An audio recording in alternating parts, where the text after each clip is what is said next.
परमेश्वर के नाम की स्तुति हो। मैं परमेश्वर का धन्यवाद करता हूँ इस समय के लिए, वचन से मनन करने के लिए परमेश्वर ने अवसर दिया। आप सभी को प्रभु यीशु के प्रेमी नाम से मेरा प्रेमी सलाम। आशा रखता हूँ कि आप सब अपने स्थानों पर सुरक्षित हैं। प्रभु की कृपा आपके सारे ज़रूरतों को पूरा कर रही है। आइए हम एक क्षण प्रार्थना करें। स्वर्गीय पिता परमेश्वर, हम आपका धन्यवाद करते हैं इस समय के लिए, आपके सम्मुख में आपको मनन करने के लिए, आपकी ओर देखने के लिए आपने अवसर हमें दिया, इसलिए धन्यवाद। इस समय को आप अनुग्रहित करें, अपने आत्मा के द्वारा हमें प्रेरित करें वचन को मनन करने के लिए, और आपकी महिमा इससे उत्पन्न होने के लिए हम प्रार्थना करते हैं। आपके आत्मा के द्वारा आप हमसे बात करें, अपने शब्द के द्वारा आप हमें प्रकट करें कि हमारे जीवन के लिए क्या कुछ ज़रूरत है उसे जांचने के लिए और आपके मार्ग पर उसको लेकर आने के लिए। हम प्रार्थना करते हैं पवित्र आत्मा हम सभी को प्रेरणा दे, वचनों के द्वारा हमें दृढ़ करे, सारे अधर्मों को, पापों को आप क्षमा करना, हमारे जीवनों को आप शुद्ध करना। हम प्रार्थना करते हैं कि इस कोरोना वायरस के समय में हर एक हमारे श्रोताओं के लिए प्रार्थना करते हैं, उन्हें आप सुरक्षित रखना प्रभु, सारी ज़रूरतों को पूरा करना। हर एक जो मेडिकल टीम्स, पुलिस कर्मचारी, जितने हमारे अधिकारी हैं, जितने लोग इसके पीछे कार्य कर रहे हैं, उन सभी को आप सुरक्षित रखें, आपकी कृपा उनके ऊपर रहने पाए। जितने भी बीमार हैं वे जल्द से जल्द चंगे हो सके प्रभु यीशु के नाम से। प्रभु आपका स्पर्श हर एक व्यक्ति अनुभव करने पाए। आपने हमारी ये प्रार्थना सुनी, इसलिए धन्यवाद। वचन को मनन करने के लिए आप हमें अगुवाई दे। आगे का समय हम आपके हाथों में सौंपते हैं। कोई भी अंधकार की ताकत या मानसिक रुकावटें इस मनन के मध्य में ना आने पाए। धन्यवाद प्रभु। पिता, हम विनती करते हैं कि आपकी इच्छा को पूरी करने के लिए हमें पवित्र आत्मा के द्वारा आप अगुवाई दे, और प्रभु यीशु के दूसरे आगमन के लिए हम सभी को आप तैयार करें, हमारे प्रभु यीशु के नाम से, आमीन। परमेश्वर के नाम की स्तुति हो। इस वीडियो के द्वारा हम मनन करने जा रहे हैं लूका रचित सुसमाचार उसके 13वें अध्याय को। आइए हम सबसे पहले देखें बाइबल के बुनियादी ढांचे के अंदर कि लूका का सुवार्ता और ये 13वां अध्याय कहाँ पर आता है। तो जैसे कि आप स्क्रीन के अंदर देख सकते हैं, बाइबल के अंदर 66 पुस्तक हैं और बाइबल के 2 मुख्य भाग हैं, पुराना नियम और नया नियम। पुराने नियम के अंदर 39 पुस्तक है और नए नियम के अंदर 27 पुस्तक है। और हम जो मनन करने जा रहे हैं वो नए नियम के अंदर पहला भाग है, सुसमाचार की पुस्तक है। उसके अंदर की तीसरी पुस्तक, यानी पूरे बाइबल के अंदर के 42वें नंबर के इस पुस्तक लूका रचित सुसमाचार पर हम मनन करने जा रहे हैं। जैसे कि हम देख पा रहे हैं कि ये सुसमाचार की पुस्तकों में आता है, इसका मतलब लूका एक लेखक है जिसने यीशु मसीह के जन्म से लेके उनके सारे सिखाए गए उपदेश, उनके जीवन के कई सारी बातें और उनके बलिदान, मृत्यु, गाड़े जाने और जी उठने के बारे में, इन सब बातों को इस पुस्तक के अंदर लूका ने वर्णन किया है। तो आइए हम इसको मनन करने जा रहे हैं, लूका रचित सुसमाचार उसके 13वें अध्याय को। इसको मनन करने के लिए आइए हम देखें कि लूका का पुस्तक किस प्रकार तैयार किया गया है। तो जैसे कि हम स्क्रीन के अंदर देख पा रहे हैं, लूका के पुस्तक का बुनियादी ढांचा दिया गया है। ये लूका का पुस्तक जो लिखा गया है, इसका थीम इस प्रकार है कि यीशु एक आदर्श व्यक्ति है जो सभी मानव जाति, यहूदी और अन्य जातियों को समान रूप से बचाने के लिए आता है। तो ये इसका थीम है। ये व्यक्ति लूका ने जो इस पुस्तक को तैयार किया है, इसके अंदर यीशु का जो पहचान है, यीशु का जो रोल है, उसको इस प्रकार इस पुस्तक के अंदर प्रकट किया गया है। जैसे कि हम देख पा रहे हैं कि लूका के अंदर 24 अध्याय हैं और उन 24 अध्यायों को हम 3 भागों के अंदर बांट सकते हैं। पहला भाग जो है पहले अध्याय के पहले कलम से लेके चौथे अध्याय के 13वें कलम तक में है। दूसरा भाग जो है वो चौथे अध्याय के 14वें कलम से लेके 19वें अध्याय के 27वें कलम तक है। और हम इस दूसरे भाग को भी 2 छोटे विभागों में बांट सकते हैं, जैसे हम स्क्रीन पर देख पा रहे हैं। चौथे अध्याय के 14वें कलम से लेके 9वें अध्याय के 50वें कलम में एक विभाग आता है, और 9वें अध्याय के 51वें कलम से लेके 19वें अध्याय के 27वें कलम तक में दूसरा विभाग आता है। उसके बाद आता है तीसरा भाग, उसको भी 2 छोटे विभागों में बांट सकते हैं। पहले विभाग के अंदर 19वें अध्याय के 28वें कलम से लेके 23वें अध्याय के 56वें कलम तक ये पहला एक छोटा विभाग है। और उसके बाद 24वां अध्याय, वो पूरा अध्याय दूसरे विभाग में आता है। तो आइए हम देखें इन भागों के अंदर क्या क्या बातें दी गई है। सिर्फ कुछ मूल बातों की ओर हम देख रहे हैं। इन अध्यायों को आप मनन करेंगे तो इनके अंदर इनके व्यक्तिगत डिटेल और विवरण सब कुछ आप प्राप्त कर सकते हैं। आइए हम देखें इसका पहला भाग, अध्याय पहले से उसके पहले कलम से लेके चौथे अध्याय के 13वें कलम तक। तो ये पहला भाग जो है, हम जब इन अध्यायों को पढ़ते हैं तो जैसे यहाँ पर विवरण दिया गया है प्रभु यीशु के जीवन के जो 30 साल हैं, जन्म से लेके यीशु मसीह के 30 साल के उम्र तक का जो विवरण है वो हम इन अध्यायों के अंदर देखते हैं। तो ये यीशु मसीह का तैयारी का समय था। यीशु मसीह सेवकाई के लिए तैयार हो रहे थे। वो अपने परिवार के संग थे इन समय में। और कुछ कुछ और विवरण हम इनके अंदर देखते हैं सेवकाई से बढ़ने के समय तक में। और ये जो अध्याय के भाग है, लगभग हम देखते हैं कि बेतलहम, नासरत और यहूदिया के प्रदेश में यीशु मसीह के बारे में जो बातें बताई गई है वो इन अध्याय के अंदर विवरण दिया गया है। तो हम इस पहले भाग को नाम दे सकते हैं आगमन, यीशु मसीह का आना। और ये विवरण इसके अंदर प्रकट किया गया है। तो यीशु मसीह का जन्म जो अद्भुत रीति से हुआ है उसका सारा विवरण लूका ने अपने सुसमाचार में इन शुरुआती अध्यायों में दिया है। और यीशु मसीह की वंशावली के विषय में भी विवरण दिया गया है। और यीशु मसीह की परीक्षा किस प्रकार हुई, उन सब बातों को हम इन अध्याय के अंदर देखते हैं। इसके बाद हम देखते हैं इसके दूसरे भाग को। इस दूसरे भाग को जैसे हम देख पा रहे हैं 2 छोटे विभागों में हम बांट सकते हैं। पहला विभाग हम देखते हैं चौथे अध्याय उसके 14वें कलम से 9वें अध्याय उसके 50वें कलम तक में। तो ये जो भाग है करीब यीशु मसीह के सेवकाई के अंदर के 1.5 साल के कई अलग अलग जो घटनाएं और विवरण है वो इसके अंदर दी गई है। तो इन 1.5 साल के इस सेवकाई के अंदर यीशु मसीह के पहचान को प्रकट किया गया है। और अधिकतर ये गलील के प्रदेश के अंदर ये सेवकाई हुई है। अगर हम इस पूरे दूसरे भाग को देखें तो यीशु मसीह की जो मनसा थी, यीशु मसीह का जो सेवकाई था, यीशु मसीह का जो कार्य था वो खोजने और सिखाने के बारे में हम देखते हैं। तो ये जो पहला छोटा विभाग है वो यीशु मसीह की पहचान को लोगों के सामने प्रकट करते। इन अध्यायों के अंदर छोटे उपदेश भी दिए गए हैं, कई कई घटनाएं भी दिए गए हैं, कई प्रकार के वार्तालाप और चेलों के बारे में कुछ बातें। तो यीशु मसीह से संबंधित उनकी पहचान को जो प्रकट करने वाली बातें हम इस पहले विभाग के अंदर देखते हैं। उसके बाद हम देखते हैं दूसरे विभाग को जो 9वें अध्याय के 91वें कलम से लेके 19वें अध्याय के 27वें कलम तक है। ये जो भाग है अध्यायों का 9 से इस 19वें अध्याय तक में ये करीब करीब 6 महीने के समय के बारे में हमें बताते हैं। तो इस समय में यीशु मसीह तैयार हो रहे हैं यरूशलेम की ओर बढ़ने के लिए, जिस कार्य के लिए वो इस संसार में आए, बलिदान होने के लिए। उस कार्य के लिए उन बातों को तैयार होते हुए हम इन अध्याय के भागों के अंदर देखते हैं। तो जैसे कि यहाँ पर विवरण बताया गया है कि इन 6 महीनों के अंदर, इन अध्यायों के अंदर यीशु मसीह इंस्ट्रक्शंस, अनुदेश, कई प्रकार के सिखाने वाली बातें और कई प्रकार के आज्ञाएं, कई उपदेश हम इन अध्याय के भाग के अंदर देखते हैं। ये जो भाग है वो यहूदिया और पेरिया के प्रदेशों में सेवकाई के भागों को हम इन अध्याय के अंदर देखते हैं।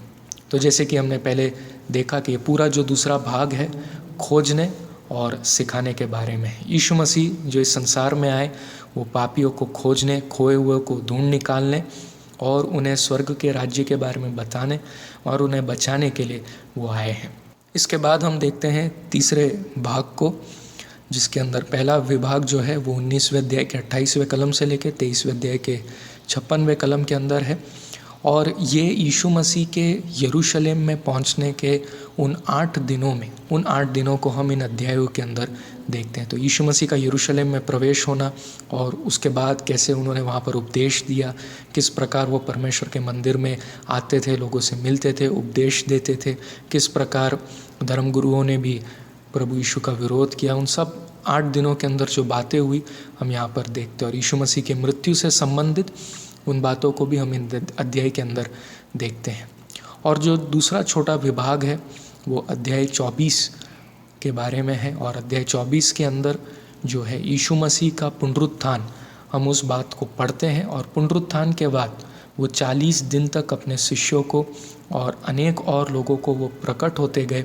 उन 40 दिनों का विवरण हम देखते हैं। खास करके हम एक घटना यहाँ पर देखते हैं 2 चेलों के बारे में जो एमौस की ओर यात्रा में थे और यीशु मसीह उनसे रास्ते पर मिलते हैं, बातचीत करते हैं और इसके सिवाय अन्य चेलों से भी वो मिलते हैं और बातचीत करते हैं। तो उन 40 दिनों के बारे में एक छोटा सा विवरण इस अध्याय के भाग के अंदर दिया गया है। तो ये जो तीसरा भाग है मुख्य रीति से यीशु मसीह के बलिदान के बारे में हमें विवरण यहाँ पे प्रकट करके बताता है। किस प्रकार यीशु मसीह तैयार हो रहे थे अपने बलिदान के लिए, कैसा उनका बलिदान हुआ और किस प्रकार यीशु मसीह का पुनरुत्थान हुआ और पुनरुत्थान के बाद के उस समय के बारे में लूका हमें इन अध्याय के भागों के बारे अंदर बताते हैं। तो ये जो मुख्य भाग है इस तीसरे अध्याय के अंदर अधिकतर पूरा हम एक तरह से कह सकते हैं कि यरूशलेम के प्रदेश के अंदर, यरूशलेम के उस जगह के अंदर यीशु मसीह के जीवन की उन घटनाओं को हम देखते हैं। तो ये जो अध्याय के भाग हैं हम उनको कह सकते हैं कि कष्ट सहन करना और उद्धार दिलाने के विषय में। यीशु मसीह कष्ट सहन कर बचाने के लिए आए, वो जो मनसा, वो जो कार्य है वो यहाँ पर इस अध्याय के भाग के अंदर प्रकट होते हुए हम देख सकते हैं। तो आइए हम आगे बढ़ते हैं। अब हम लूका रचित सुसमाचार उसके 13वें अध्याय पर मनन करने जा रहे हैं। इसका मतलब हम जब इस बुनियादी ढांचे के अंदर देखें तो लूका के इस सुवार्ता के पुस्तक के अंदर का जो दूसरा भाग है और उसके दूसरे विभाग के अंदर के बात को हम देखने जा रहे हैं। इसका मतलब ये यीशु मसीह के उन 6 महीने के समय के अंदर के कुछ बातों के बारे में हमें बताएगा और यीशु मसीह के अनुदेश, इंस्ट्रक्शंस और ये यहूदिया और पेरिया के उन प्रदेशों में हुआ है, हम उसके अंदर इस 13वें अध्याय को देखने जा रहे हैं। तो इसके अंदर यीशु मसीह का खोजना और सिखाना, वो बातों को हम इस अध्याय के अंदर सीखेंगे। तो आइए हम देखें इस 13वें अध्याय को और उसके ढांचे को अब हम समझेंगे। तो जैसे कि आप देख पा रहे हैं लूका रचित सुसमाचार के इस 13वें अध्याय के ढांचे को अब हम देख रहे हैं। लूका रचित सुसमाचार के इस 13वें अध्याय के अंदर 35 कलम है और इन 35 कलम को हम 8 भागों के अंदर बांट सकते हैं। जैसे कि आप इन भागों के अंदर के इन चित्रों को देख पा रहे हैं, कुछ जो है घटनाओं के बारे में है, कुछ दृष्टांत दिए गए हैं और कुछ उपदेश इसके अंदर प्रकट किए गए हैं। तो आइए हम इन 8 भागों को देखें। सबसे पहला भाग जो है वो पहले 5 कलमों से है। पहले कलम से लेके 5वें कलम में इसके अंदर मन फिराव या नाश हो, इस बात को प्रभु यीशु एक घटना के द्वारा यहाँ पर हमें समझाते हैं। उसके बाद फिर हम देखते हैं दूसरे भाग को 6ठे कलम से लेके 9वें कलम तक में एक दृष्टांत यहाँ पर प्रकट किया गया है, फल रहित अंजीर के पेड़ का दृष्टांत। और इस दृष्टांत के द्वारा यीशु मसीह एक सीख यहाँ पर हमें प्रकट कर देते हैं। उसके बाद हम तीसरे भाग को देखते हैं 10वें कलम से लेकर 17वें कलम तक में सबत के दिन कुबड़ी स्त्री को चंगा करना। तो ये एक घटना हुआ है जहाँ यीशु मसीह उपदेश दे रहे थे और एक स्त्री वहाँ पर आती है जो कुबड़ी थी और यीशु मसीह उसको चंगा करते हैं। और वो घटना क्या हुआ था, किस प्रकार था और वहाँ पर क्या बातचीत प्रकट हुई, हम उन बातों को इस कलम के भाग के अंदर देखते हैं। उसके बाद फिर हम देखते हैं चौथे भाग को 18वें कलम से लेके 19वें कलम तक। 2 कलम के अंदर यीशु मसीह एक दृष्टांत को हमें बताते हैं, राई के दाने का दृष्टांत। उसके बाद फिर हम देखते हैं 5वें भाग को 20 और 21वें कलम में खमीर का दृष्टांत। और ये जो 2 दृष्टांत है चौथे और 5वें भाग के अंदर यीशु मसीह उसके द्वारा भी हमें सीख देते हैं। उसके बाद फिर हम देखते हैं कि एक उपदेश का भाग आता है जो कि 6ठा भाग है इस अध्याय के अंदर 22वें कलम से लेके 30वें कलम तक में। और सकेत द्वार, उसके द्वारा प्रवेश करने के लिए सकेत द्वार क्या है और चौड़ा रास्ता क्या है और अंत में क्या कुछ रखा गया है, उसके बारे में उपदेश यहाँ पर प्रकट किया गया है। उसके बाद हम देखते हैं 7वें भाग को 31वें कलम से लेके 33वें कलम तक में हेरोदेस की शत्रुता। तो यहाँ पर कुछ फरीसी लोग जो है यीशु को बताते हैं कि कैसे हेरोदेस यीशु की खोज कर रहा है और यीशु मसीह के लिए ये खतरा हो सकता है। और यीशु मसीह क्या जवाब देते हैं उसके बारे में हम इस छोटे से भाग के अंदर देखते हैं। उसके बाद आता है 8वां भाग, जो कि 2 वचन का है, 34 और 35वां कलम।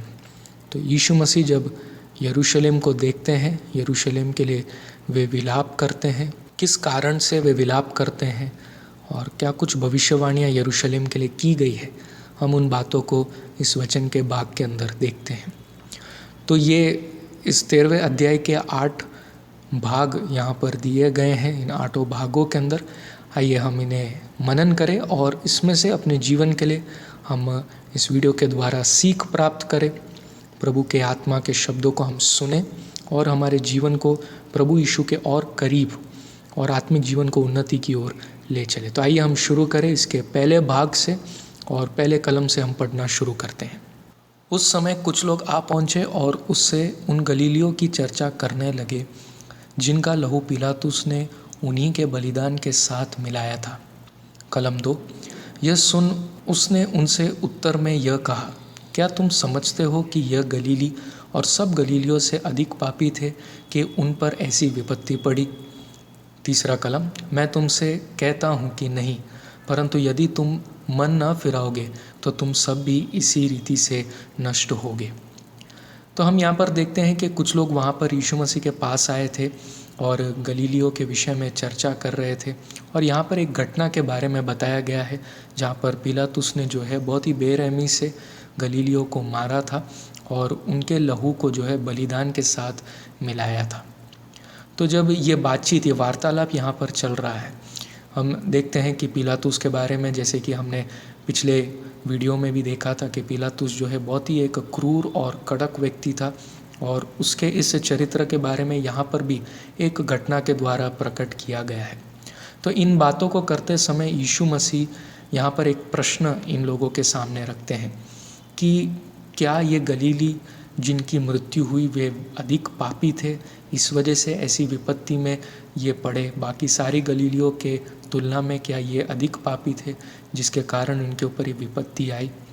परंतु यीशु मसीह यहाँ पर जो है उन्हें फिर इस विचार को बदलने के लिए एक बात कहते हैं कि नहीं, ऐसा नहीं था, परंतु मन न फिराने के कारण नष्ट हो जाना वो सबसे मुख्य विचार है। इसका अर्थ ये है कि कई बार हम ऐसा सोचते हैं कि कुछ लोग अच्छे होते हैं, कुछ लोग बुरे होते हैं और हम ऐसा विश्वास करते हैं कि परमेश्वर अच्छे ही बातें अच्छे लोगों के साथ करेंगे और बुरी बातें बुरे लोगों के साथ करेंगे।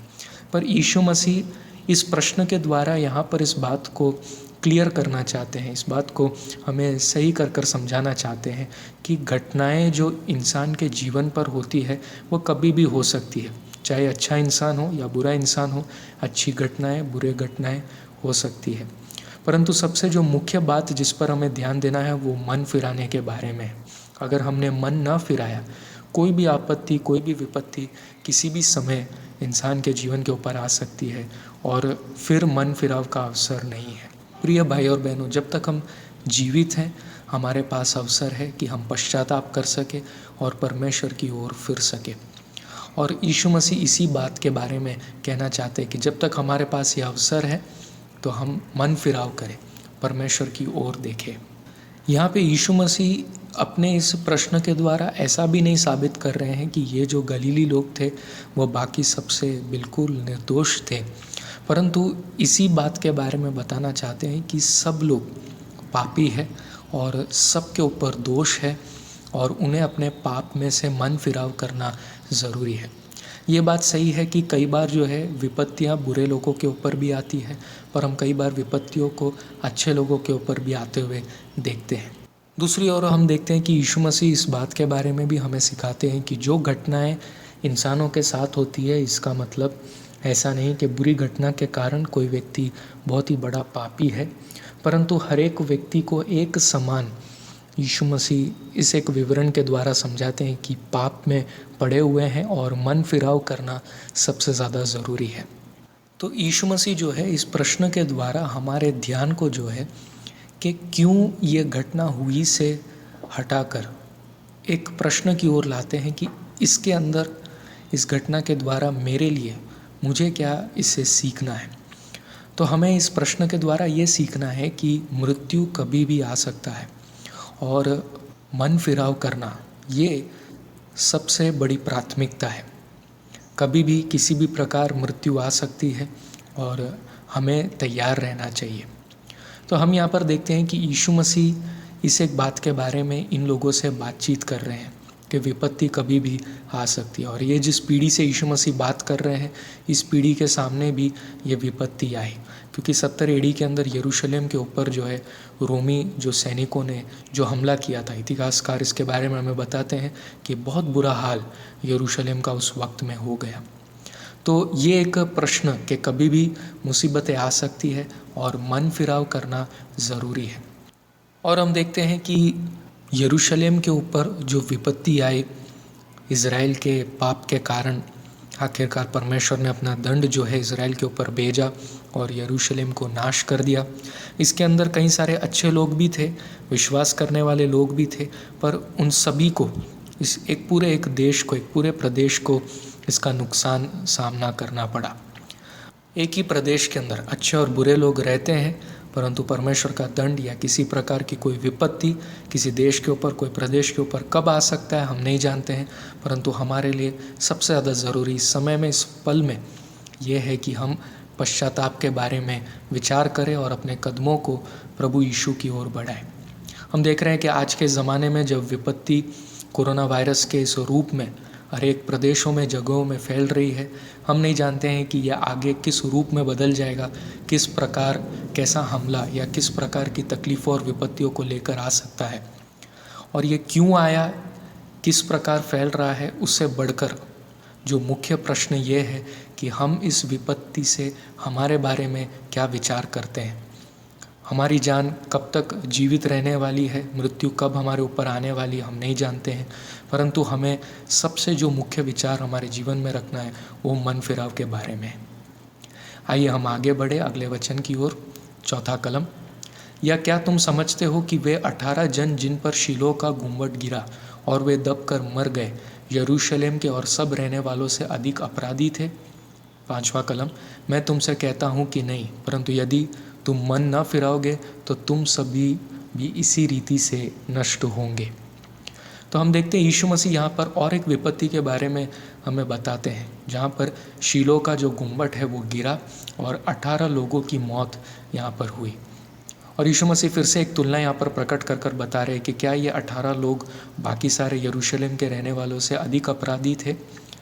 यीशु मसीह बताते हैं कि ऐसा नहीं है, परंतु यदि हम मन ना फिराए तो इसी रीति से हम भी नष्ट हो सकते हैं। इसी रीति से नष्ट होने का अर्थ ये है कि कोई भी नेचुरल डिज़ास्टर, किसी भी प्रकार की जो प्राकृतिक रीति से जो विपत्ति आती है, वो कभी भी इंसान के जीवन के ऊपर आ सकती है। और अगर हम इन पलों के ऊपर हम तैयार नहीं रहे, इसका अर्थ ये है कि अगर हम अपने जीवन को जांच कर पापों के विषय में पश्चाताप न करें तो हम भी नाश में जा सकते हैं। इसलिए अपने जीवन को जांचना, किसी विपत्ति या किसी मुसीबत का इंतज़ार न करते हुए आज इस पल में, इस समय में पश्चाताप कर कर, मन फिराव कर कर परमेश्वर की ओर लौट आना, ये सबसे बेहतर है।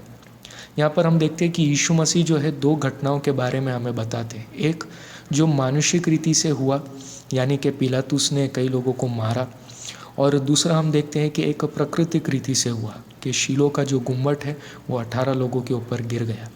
चाहे मानुषिक रीति से विपत्ति आए या प्राकृतिक रीति से विपत्ति आए, फिर भी इन सारे विपत्तियों में ये एक विचार सबसे अधिक प्राथमिकता रखती है, मन फिराव करना। इसलिए जैसे हम देखते हैं कि ये पहले भाग का नाम ही दिया गया, मन फिराव या नाश हो। मन फिराव करना यानी अपने विचारों को, अपने मन को जो है 180 डिग्री पलट कर परमेश्वर की ओर लौट आना। इंसान की जो चाल चलन है वो परमेश्वर के विरुद्ध और परमेश्वर के दूर जाने के लिए, पाप की ओर बढ़ने के लिए होती है। परंतु यीशु मसीह इस प्रकार बताते हैं कि मन फिराव करना यानी फिर से लौट आना, परमेश्वर की ओर देखना और अपने जीवन को बचाना। ये सांसारिक जीवन जो है वो थोड़े समय का है। इंसान का जीवन शायद 70 या 80 साल हो या उससे अधिक थोड़ा और जी ले, परंतु ये जीवन इस पृथ्वी के अंदर ख़त्म होने के बाद हमारे सामने अनंत जीवन रखा गया है। हम इस पृथ्वी में जीकर ख़त्म होने वाले हैं ऐसा नहीं है, परंतु इसके बाद एक जीवन है, एक अनंत जीवन है, और उस अनंत जीवन में प्रवेश करने के लिए हमें इस पृथ्वी पर पश्चाताप कर कर सही जीवन परमेश्वर में जीकर उस अनंत जीवन में प्रवेश करना है। अन्यथा दूसरी ओर अनंत मृत्यु भी है।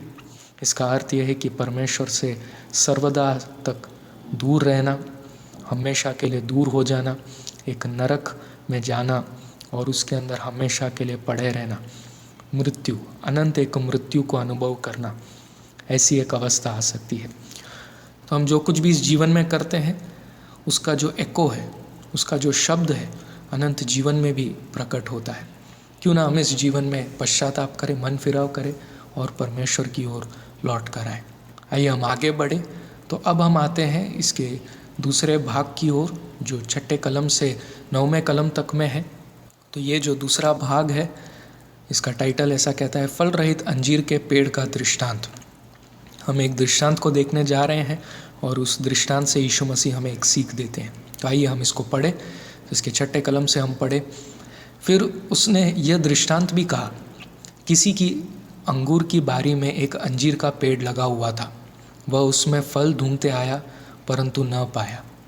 7वां कलम, तब उसने बारी के रखवाले से कहा, देख 3 वर्ष से मैं इस अंजीर के पेड़ में फल ढूंढते आता हूँ परंतु नहीं पाता। इसे काट डाल कि यह भूमि भी क्यों रोके रहे। तो यहाँ पर हम देखते हैं कि यीशु मसीह जो है मन फिराव के बारे में सिखाकर उसके बाद इस दृष्टांत को यहाँ पर जोड़ते हैं। और ये दृष्टांत जो है एक सिद्धांत के बारे में हमें बताता है कि परमेश्वर का न्याय कैसा कार्य करता है।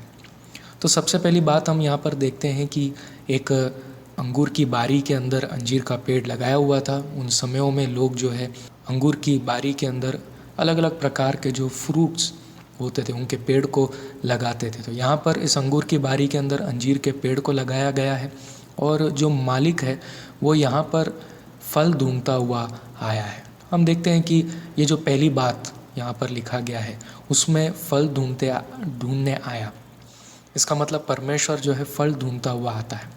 हम हर एक के जीवन में से फल उत्पन्न होना है। जैसे कि हम देखते हैं इस सिद्धांत को, अगर सेब का पेड़ है तो उसमें से सेब प्रकट होंगे, अगर चीकू का पेड़ है तो उसमें से चीकू प्रकट होगा।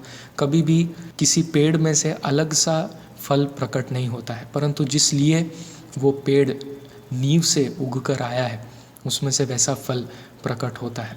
तो यीशु मसीह ने अगर हमारे जीवन को स्पर्श किया है तो ज़रूर हमारे जीवन में से फल प्रकट आएगा। और किस प्रकार का फल परमेश्वर ढूंढते हुए हमारे जीवन में आते हैं उसको हम देखते हैं गलातियों की पत्री उसके 5वें अध्याय में 22 और 23वें कलम में दिखाया गया है कि जैसे आत्मा के जो फल है वो है प्रेम, आनंद, शांति, धीरज, कृपा, भलाई, विश्वास, नम्रता और संयम। ये जो है आत्मा के फल है जो परमेश्वर हमसे उम्मीद रखता है, वो ढूंढता हुआ हम में आता है।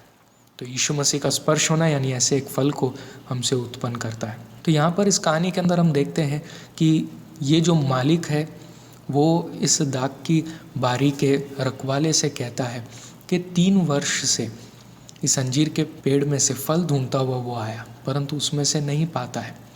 और अब ये मालिक कहता है कि क्यों इस अंजीर के पेड़ को और एक समय उगने के लिए या आगे और समय इसे उगने के लिए देना है, क्योंकि भूमि के अंदर के जो भी पोषक तत्व है उसको वो खींच रहा है और भूमि का जो फल उत्पन्न होना है उसे भी वो उगने नहीं दे रहा है। तो इससे बेहतर है कि इसे काट कर फेंक दिया जाए। हम यहाँ पर 2 बातों को देखते हैं कि एक, परमेश्वर जो है हमें किस प्रकार खोजते हुए आते हैं और हमसे फल की आशा रखते हैं। और इतना ही नहीं, परमेश्वर जो है हमें समय देते हैं। यीशु परमेश्वर के धीरज के बारे में हम यहाँ पर देखते हैं कि वे इंतज़ार करते हैं। और यहाँ पर हम देखते हैं कि 3 साल इस अंजीर के पेड़ को दिया गया ताकि इसमें से फल उत्पन्न हो सके। तो यहाँ पर हम देखते हैं कि ये मालिक ने जो है 3 साल इंतज़ार किया और इस पेड़ के लिए जो कुछ ज़रूरत था वो सब कुछ भी पूरा कर दिया है, परंतु अभी तक इस पेड़ ने जो है फल उत्पन्न नहीं किया है। और इसीलिए अब वो एक बात कहता है कि इसे काट दिया जाए। हम इस बात को देखें कि हम इसमें से कई चीज़ों को हम सीख सकते हैं कि जो पेड़ फल नहीं लाता है उसका एक कटने का दिन आता है, और जो पापी कई सारे अवसरों के बावजूद भी नहीं सुधरता है तो फिर उसके लिए भी एक ऐसा मौसम आता है जब उसके ऊपर भी बुरी सी बुरी विपत्ति आती है और वो भी फेंक दिया जाता है। हम कुछ बातों को इन जो 2 कलम के अंदर हमने पढ़ा है हम सीख सकते हैं कि व्यर्थ जीवन या उपयोगी न होना वो जो है विपत्ति को हमारे लिए ला सकता है। दूसरी एक बात कि अगर कोई चीज़ सिर्फ लेता है परंतु कुछ दे नहीं पाता है तो वो ज़्यादा समय तक टिक नहीं सकता है। हम आशीषों को पाते जा रहे हैं पर फलों को उत्पन्न नहीं कर रहे हैं, तो ये एक प्रश्न हमारे ऊपर भी आता है। और फिर हम देखते हैं कि जैसे ये मालिक है वैसे ही परमेश्वर जो है हमें अवसर देते हैं, हमें समय देते हैं ताकि हम सुधर जाए, हमारे विषय में वो धीरज धरते हैं। और फिर हम देखते हैं आगे के वचन के अंदर 8वां कलम, उसने उसको उत्तर दिया, हे स्वामी, इसे इस वर्ष और रहने दे कि मैं इसके चारों ओर खोद कर खाद डालूं। 9वां कलम, यदि आगे को फल तो भला, नहीं तो उसे काट डालना। तो ये जो बारी का रखवाला है वो स्वामी से फिर विनती करता है कि और एक वर्ष इसे रहने देने के लिए और इसके ऊपर थोड़ा और काम ये बारी का रखवाला करना चाहता है। और उसके बाद मालिक को ऐसा भी कहता है, यदि अगर ये फिर भी फल ना लाए तो इसे काट डालना, यदि अगर लाता है तो अच्छा है, आप उसको उपयोग कर सकते हैं। तो ये जो बारी का रखवाला है वो विनती करता है और एक वर्ष के लिए मांग यहाँ पर रखता है। हम देखते हैं कि अगर हम इस चित्र को परमेश्वर की ओर सामने रख कर देखें तो यीशु मसीह हमारे लिए वो बारी के रखवाले का जैसा काम वो करता है। वो परमेश्वर के सामने विनती करते हैं हमारे लिए कि हमें थोड़ा और वक्त दिया जाए ताकि हमारे ऊपर वो फिर काम कर सके, और उसके बावजूद भी अगर फल नहीं आता है तो हमारा अवसर हमने गंवा दिया है। इसका मतलब हम देखते हैं कि परमेश्वर जो है हमें सेकंड चांस, हमें अवसर देते हैं कि हम बदल जाए, क्योंकि हमारे लिए मध्यस्थी करने वाले यीशु मसीह है। और फिर एक फाइनल चांस है, अगर उसके बावजूद भी हम नहीं सुधरते हैं तो उसके बाद फिर कोई अवसर नहीं रखा गया है। तो इस एक घटना के द्वारा हम इज़राइल के बारे में भी इस वक्त के अंदर देख रहे हैं कि यीशु मसीह जिस प्रकार देख रहे हैं कि 3 वर्ष की सेवकाई के बावजूद भी इज़राइल के अंदर मन फिराव नहीं आया है, और कुछ और वक्त भी इज़राइल को दिया गया। असल में जब हम 70 AD के समय में यरूशलेम के ऊपर जो विपत्ति आते हुए देख रहे हैं, यीशु मसीह के सेवकाई के बाद, यीशु मसीह के स्वर्ग आरोहण होने के बाद 40 साल के बाद जो है वो इज़राइल के ऊपर बड़ी विपत्ति आती है। इसका मतलब इतना समय भी इज़राइल को दिया गया था कि वो परमेश्वर की ओर मन फिराव कर सके, परंतु इस अवसर का भी इज़राइल ने उपयोग नहीं किया और एक बहुत बड़ी विपत्ति के साथ देश के ऊपर बहुत बड़ा नाश आया। तो ये दृष्टांत हमें कहता है कि अवसर हमारे जीवन के लिए दिया गया है, हमें फल रहित नहीं रहना है, परंतु आइए हम अपने जीवन को जांचें, प्रभु यीशु के साथ वक्त बिताए और हमारे अंदर से जो फल उत्पन्न करना है, जिसके लिए हमें इस पृथ्वी में बोया गया है, वो फलों को हम उत्पन्न करें। हम और एक बात को इस दृष्टांत के द्वारा सीख पाते हैं कि हमारा जो इंसान का जीवन है, जैसे कि हम देखते हैं कि एक बीज को मिट्टी के अंदर बोया जाता है और फिर वो बीज जो है मिट्टी के अंदर मर जाता है और फिर उस बीज में से छोटा सा एक पौधा मिट्टी में से बाहर निकलता है और धीरे धीरे वो उगकर तैयार होकर एक बहुत बड़ा पेड़ बनकर उसमें से फल निकल आता है। ऐसा ही कुछ हमारा जीवन है। हमारा जीवन इस पृथ्वी के अंदर एक बीज के समान है, बिल्कुल छोटा और कम है, और जैसे हम इस पृथ्वी के अंदर मर जाते हैं उसके बाद हमारे अंदर से जो असल जीवन है, हमारा अनंत जीवन बाहर प्रकट होकर आता है। तो इस पृथ्वी के अंदर के जीवन की ऊपर सारी आशा न लगाते हुए परंतु परमेश्वर की ओर मन फिराव कर कर लौट आना और परमेश्वर के लिए फल उत्पन्न करना, ये हमारा प्राथमिक विचार, ये हमारा टॉप प्रायोरिटी, और उसकी ओर हमारे सारा ध्यान केंद्रित करने के लिए आइए हम मेहनत करें। हम उस ओर देखें और इस पृथ्वी के जीवन से बाहर निकलकर या इस पृथ्वी के जीवन की ओर जो हमारा ध्यान है उसके ऊपर से हटाकर अनंत जीवन की ओर और अनंत जीवन के लिए तैयारी करने, और जो सुविधाओं को और यीशु मसीह के बलिदान के द्वारा हमें स्वर्ग में से परमेश्वर हमें भेंट के रूप में देते हैं, उन्हें स्वीकार कर कर हम अपने जीवन को अनंतता के लिए तैयार करें। आइए अब हम आगे बढ़े अगले भाग की ओर। तो अब हम आते हैं इस अध्याय के तीसरे भाग की ओर, सब्त के दिन कुबड़ी स्त्री को चंगा करना। तो आइए हम इसको पढ़ें इसके 10वें कलम से। सप्त के दिन वह एक आराधनालय में उपदेश कर रहा था। 11वां कलम। वहाँ एक स्त्री थी जिसे 18 वर्ष से एक दुर्बल करने वाली दुष्टात्मा लगी थी और वह कुबड़ी हो गई थी और किसी रीति से सीधी नहीं हो सकती थी। 12वां कलम। यीशु ने उसे देखकर बुलाया और कहा, हे नारी, तू अपनी दुर्बलता से छूट गई। 13वां कलम। तब उसने उस पर हाथ रखे और वह तुरंत सीधी हो गई और परमेश्वर की बढ़ाई करने लगी। तो यहाँ पर हम देखते हैं कि सप्त के दिन में यीशु मसीह एक आराधनालय में उपदेश दे रहे थे कि अभी तक इतना विरोध प्रकट नहीं हुआ था लोगों की ओर से कि यीशु मसीह आराधनालय में उपदेश न दे सके।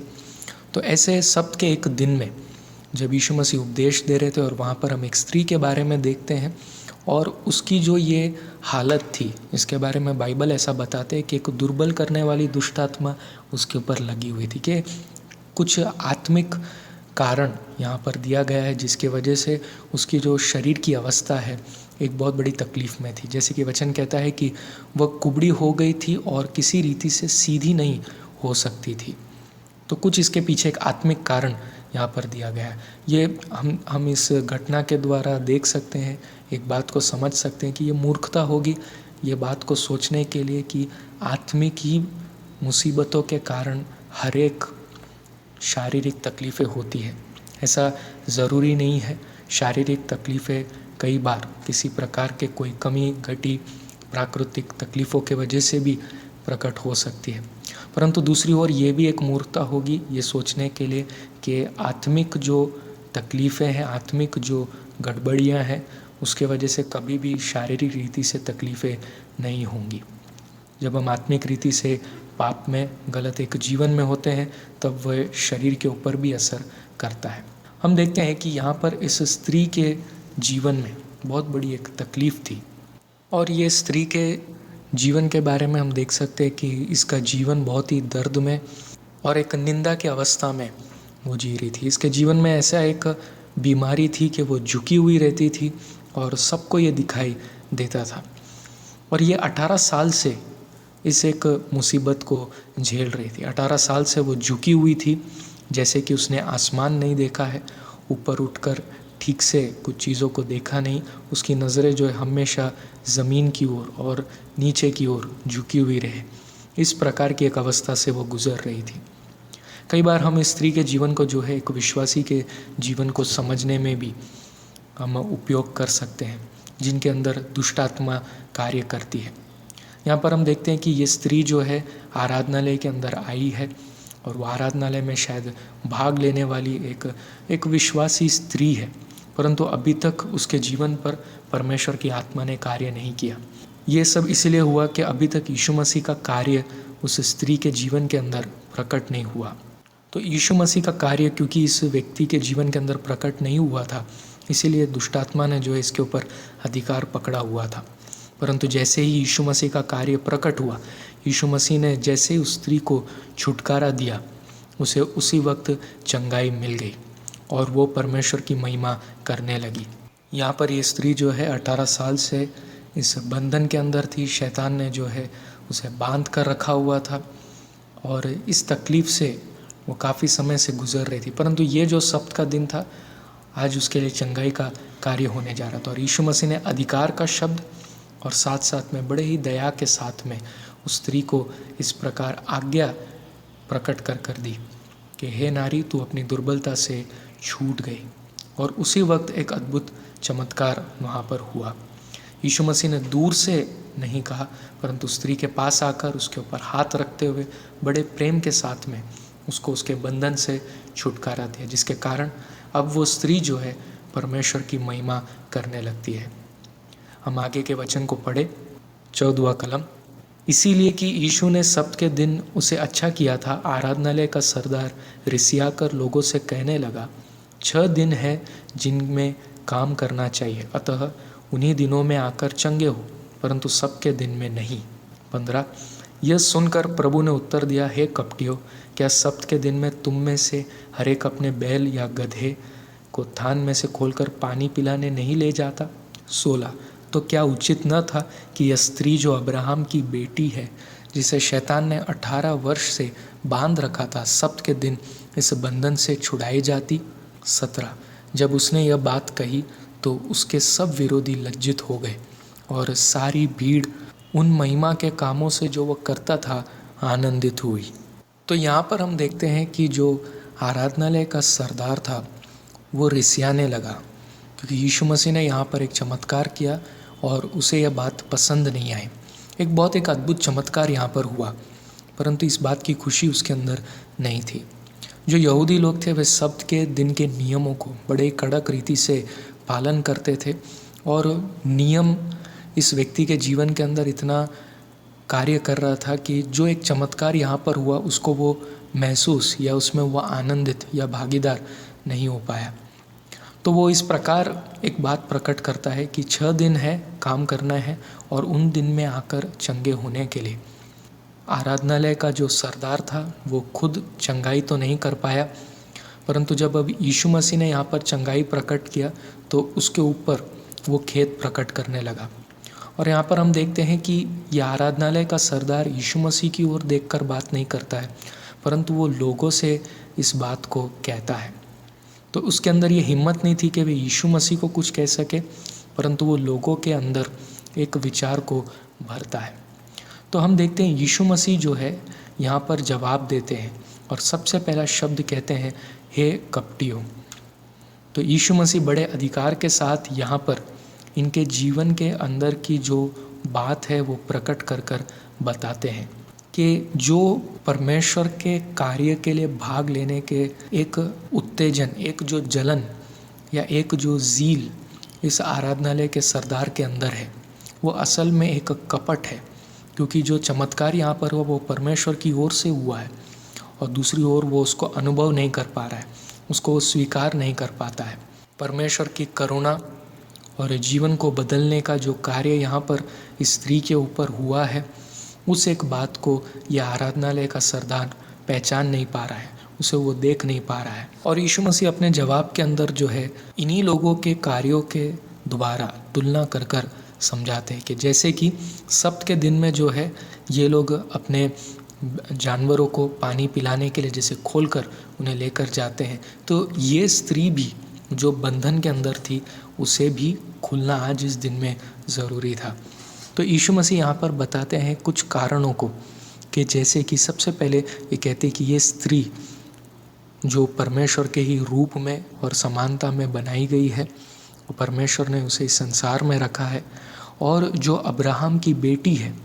यीशु मसीह इस प्रकार उस स्त्री की पहचान जो है लोगों के सामने प्रकट कर कर बताते हैं कि ये भी अब्राहम की बेटी है, जिसे शैतान ने जो है 18 साल तक शैतान ने बांध कर रखा था और उसके लिए कोई और दिन चंगाई के लिए ठीक नहीं था, परंतु इसी दिन में यीशु मसीह ने आज इस वक्त में जब वो आई है तो यीशु मसीह ने उसको चंगा किया है।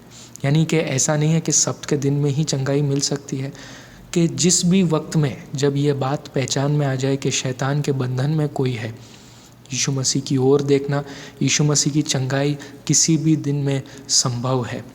और वो 18 साल से इस बंधन में थी, यीशु मसीह इस बात के बारे में जानते थे और यीशु मसीह की करुणा उस स्त्री के ऊपर प्रकट हुई और यीशु मसीह ने उसे चंगा किया। और हम देखते हैं कि यीशु मसीह के जवाब ने जो है जितने भी विरोध करने वाले थे उन सबको लज्जित कर दिया। आराधनालय के सरदार को जिसने खुलकर सामने एक विरोध प्रकट किया, और अन्य अनेक लोग जो वहाँ बैठे थे जिनके मन के अंदर भी एक विरोध, एक विचार था, उनके सामने ये जवाब ने जो है उन्हें लज्जित कर दिया। हमारा जो कपट है, हमारा जो पाप है, अगर जब परमेश्वर के सामने इस प्रकार प्रकट हो तो हमें लज्जित होना पड़ेगा। जब हम सच्चाइयों को स्वीकार करते हैं हमें लज्जित करने की ज़रूरत नहीं। इसीलिए हमें वचन को सीखना, पढ़ना, जानना, सच्चाई को प्रकट करना, सच्चाई को पहचानना, उसकी खोज करना ज़रूरी है, ताकि हम कपटी ना रहे, ताकि हम अज्ञानी ना रहे, ताकि हम इस प्रकार जैसे आराधनालय के सरदार ने किया, हम किसी परिस्थिति के अंदर कोई प्रकार के गलत बात को प्रकट ना करें।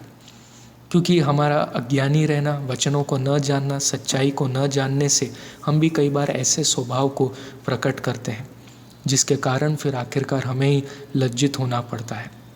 तो हम सच्चाई को पहचाने, किसी भी परिस्थिति में कूद कर रिएक्ट करना या प्रतिक्रिया करने से पहले हम बुद्धिमान रहे, सच्चाई को पहचाने, प्रभु यीशु के बारे में जाने। और जैसे कि ये स्त्री आनंदित हुई और जैसे इस 70वें कलम के अंदर दिया गया है कि सारी भीड़ उन महिमा के कामों से जो यीशु करता था आनंदित हुई, हम भी भागीदार होना सीखे, हम भी आनंदित होना सीखे। तो ये एक घटना जो हम यहाँ पे पूरा पढ़ते हैं, इस स्त्री के जीवन के अंदर जो हुआ और यीशु मसीह जो उत्तर देते हैं, हमें इन बातों के बारे में सीख देता है कि कैसे हमें भागीदार होना है, आनंदित होना है, और यीशु मसीह की करुणा कैसी है, और यीशु मसीह किसी भी दिन किसी भी पल में हमें छुटकारा दे सकते हैं। आशा रखता हूँ कि इस अध्याय के द्वारा आपको कई बातों को सीखने के लिए मिला। हमने जितने भी वचनों को पढ़ा है उसके द्वारा इस अध्याय को आप मनन करें, इसके द्वारा आप सीखें, अपने जीवनों को जांचें। खास करके जैसे हम इस अध्याय के अंदर के भागों को जब हम पढ़ते हैं, मन फिराव के बारे में एक पुकार ये अध्याय हमें देता है। जब हम कहते हैं मन फिराव के बारे में, इसका मतलब केवल सिर्फ बदल जाने का एक निर्णय लेना ही काफ़ी नहीं, परंतु जिस पाप के प्रति लगाव था, जिस गलत चीज़ के प्रति जो मनसा लगी हुई थी, उसको पूरा पूरा त्याग कर कर परमेश्वर की ओर फिरना और सकेत द्वार से प्रवेश करना, यानी यीशु मसीह के तरफ बढ़ना, संसार, शैतान और शारीरिक बातों को त्याग करते हुए प्रभु यीशु की ओर फिरना, वो मन फिराव वो ज़रूरी है, जैसे हम इस अध्याय के द्वारा देखते हैं। और एक समय सीमा के बारे में हम सीखते हैं कि कैसे कुछ ही समय बचा है और समय सीमा के अंदर हमें पश्चाताप करना ज़रूरी है। यीशु मसीह का आगमन नज़दीक है। हम नहीं जानते कि ये आज है या कल है या आने वाले कुछ सालों में है, परंतु ये जल्द से जल्द होने जा रहा है। इसके बारे में हम जान सकते हैं जो विपत्तियों को हम इस संसार के ओर होते हुए देखते हैं। कितने वक्त में यीशु मसीह आएगा, क्या वो समय, कैसा वो वक्त होगा, उन सब सवालों से बढ़कर सबसे जो इम्पोर्टेंट सवाल इस अध्याय के द्वारा हम देखते हैं, क्या हम बच गए हैं, क्या हमने हमारे जीवन के लिए पश्चाताप कर लिया है। ये सबसे मुख्य सवाल है। इन भागों को जब आप पढ़ रहे हैं, इन्हें आप मनन कर रहे हैं, अपने जीवन को जांचें, प्रभु यीशु को सौंप दे, यीशु मसीह को न्योता दे अपने जीवन में, अपने पाप को कबूल करें और त्याग करते हुए यीशु के पीछे निकल चले। आइए हम प्रार्थना करें। स्वर्गीय पिता परमेश्वर, हम आपका धन्यवाद करते हैं इस समय के लिए कि इस अध्याय के द्वारा हमें कई बातों को मनन करने के लिए आपने अवसर दिया। इन बातों को मनन करते हुए, हमारे जीवन को जांचते हुए, हर एक जो खामियां हमारे जीवन से प्रकट होती, उन सभी के लिए हम क्षमा मांगते हैं। हर एक श्रोताओं के लिए हम प्रार्थना करते हैं कि हर एक जो व्यक्ति अपने जीवन को जांचकर आपके सामने बातचीत कर रहा है, उन सभी के पापों को आप क्षमा करना। अपने पुत्र यीशु मसीह के लहू से उनके सारे पापों को आप क्षमा करें। हम सभी को क्षमा कर कर एक पश्चाताप के उस अवसर से जब हम जा रहे हैं, हम फिर कभी संसार की ओर मुड़कर देखने के लिए नहीं, परंतु आपके पीछे चलने के लिए, आपके सिखाए गए मार्ग पर चलने के लिए, उस सकेत द्वार में प्रवेश करने के लिए हमें आप तैयार करें, हमें आप ले चलें। हम प्रार्थना करते हैं, पवित्र आत्मा को हम स्वागत करते हैं, हम हर एक के जीवन के अंदर वे कार्य करने पाए और हमें अंतिम दिनों के लिए तैयार करें, प्रभु यीशु के दूसरे आगमन के लिए तैयार करें। और प्रभु उस धन्य दिन में हम भी अन्य लोगों के साथ में बोझ में भाग ले सके, ऐसा अनुग्रह आप हम पर उंडेल दे। धन्यवाद है राजा। सभी व्यक्तियों को आप आशीषित करें, कमी घटियों को, बीमारियों को, हर एक दुविधाओं को, चिंताओं को, अंधकार के जितने भी बंधने हैं, जैसा हमने इस कुबड़ी स्त्री के बारे में हमने पढ़ा, जैसे उसने चंगाई प्राप्त किया, ऐसी एक चंगाई अभी इस समय हम हर एक के ऊपर उत्पन्न होने पाए। प्रभु हर एक शैतानिक बंधनों को आप तोड़ दीजिए। आने वाले समय के लिए हमें आप मार्गदर्शन दे पवित्र आत्मा के द्वारा, और आप ही के नाम की महिमा हमारे जीवन के द्वारा और हमारे जीवन से फल उत्पन्न होने पाए, जिससे कि आप प्रसन्न हो सके। ऐसा हो हम प्रार्थना करते हैं। धन्यवाद। सभी बातों को आपके हाथों में सौंपते हैं। आपने हमारी ये प्रार्थना सुनी, इसलिए धन्यवाद। हमारे प्रभु यीशु के नाम से आमीन। प्रभु आप सबको आशीषित करे। धन्यवाद।